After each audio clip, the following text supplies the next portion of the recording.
Hey guys, hope you're doing well.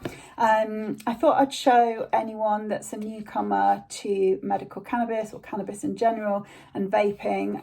I thought I would show you guys how to clean your vape. It's really important to clean it regularly because cannabis produces a lot of oil and the oil is very, very sticky. So it can block up the mouthpiece and make it quite difficult to draw from, and it can change the taste as well and make it quite harsh to vape.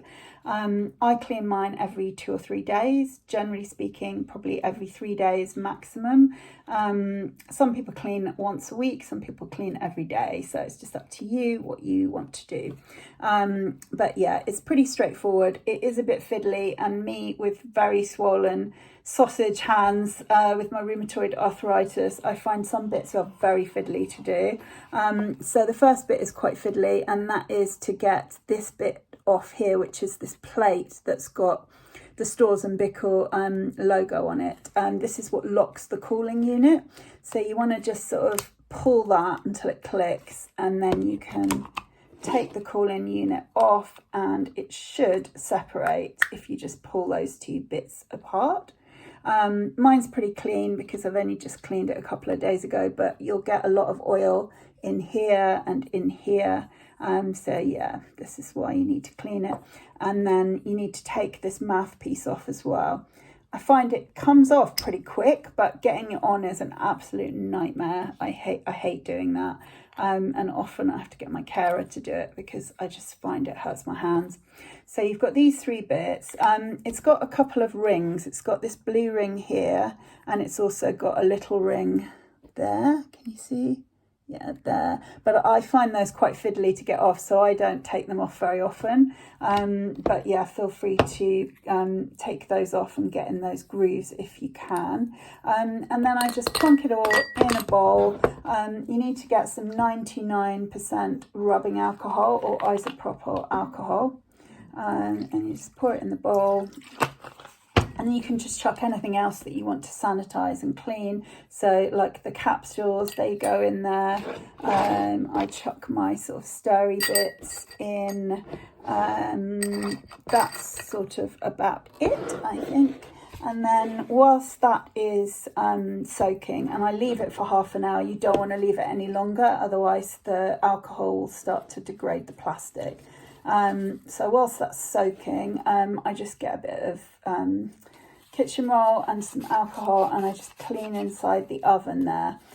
Because I use the capsules, it keeps my oven pretty clean, but obviously that's going to get really gunky if you don't use capsules, so you want to give that a really good clean.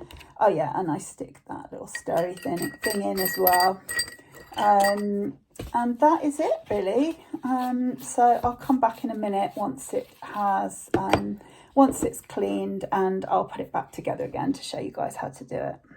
I forgot to mention that I like to get a pipe cleaner and clean inside the mouthpiece as well.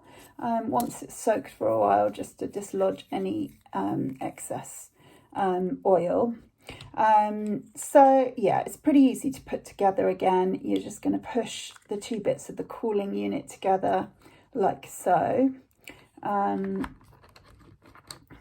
And then fit it on like that. And then the only thing left to do is put this mouthpiece back on. I really struggle with this, as I said, so I may or may not be able to get it on. If I don't, I'll get my carer to put it on, because her hands are not knackered like mine are. But yeah, I'm not quite sure what the knack is for this mouthpiece, so if anyone else has got a knack for putting the mouthpiece on, please tell me, because sometimes I just sort of fiddle with it and then it will just go in eventually, but I'm not really doing it today, so I might give up. Yeah, I can't do it. Yeah, I'm finding it really hard to do, so I'm going to give up with that. But yeah, let me know if anyone has any hacks to put this mouthpiece on easily. It's gone in, yay. It normally does eventually, but I just find it really difficult. That's the hardest part for me. So that's it, you've got a nice clean vape, and the only thing you need to do now is to just turn it on and make sure you run it for a cycle so that it burns off the alcohol, because you really don't want to be breathing that in. And that is it, you've got a nice clean vape, and yeah, it's ready to go.